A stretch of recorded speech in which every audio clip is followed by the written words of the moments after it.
Hi friends, welcome to RV audios. இந்த பதில் என்ன பார்க்க போகிறோன்னா, மேக்னெட் கம்பெனியுடைய டபுள் மேக்னெட் போட்ட 10 இன்ச் சப்வூஃபர் பற்றி பார்க்க போகிறோம். இதுக்கு முன்னே 10 இன்ச்சில் சிங்கிள் மேக்னெட் போட்ட சப்வூஃபர் கஸ்டமருக்கு அமுச்சு விட்டுருந்தேன். அந்த சப்வூஃபர் ரிப்பேர் ஆகி ரிட்டன் வந்துருச்சு. அதுக்கான வீடியோ நான் ஆல்ரெடி அப்லோட் பண்ணியிருக்கேன். நீங்கள் பார்த்துக்குங்க. அது என்ன ப்ராப்ளம், எதனால் அதுமாரி ஆச்சுன்னு. அது இந்த சப்வூஃபர் அந்த கஸ்டமருக்கு நான் அமுச்சு விட்டேன்.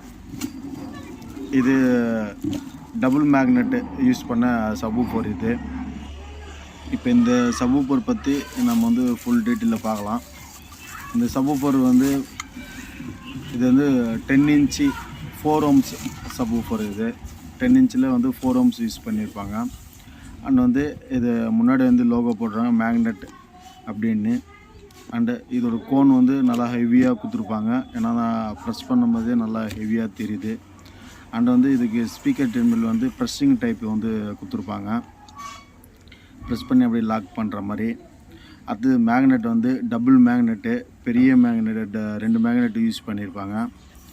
இதில் மென்ஷன் பண்ணியிருப்பாங்க 10 இன்ச்சுக்கு 3600 வாட்ஸு மேக்ஸிமம் பவர்னு, 12 இன்ச்சுக்கு 4800 வாட்ஸ் மேக்ஸிமம் பவர்னு.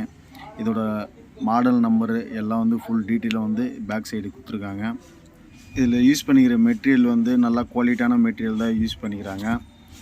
இது சப்வூஃபர் நான் யூஸ் பண்ணி பார்த்துட்டு இதோட ரிசல்ட் உங்களுக்கு கூடிய சீக்கிரம் சொல்கிறேன்.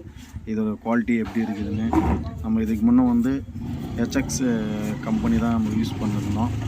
ஆனால் இப்போ அது கிடைக்காதனால மேக்னெட் கம்பெனியில் டபுள் மேக்னெட் போட்டு இது ஃபஸ்ட் டைம் யூஸ் பண்ணுறேன்.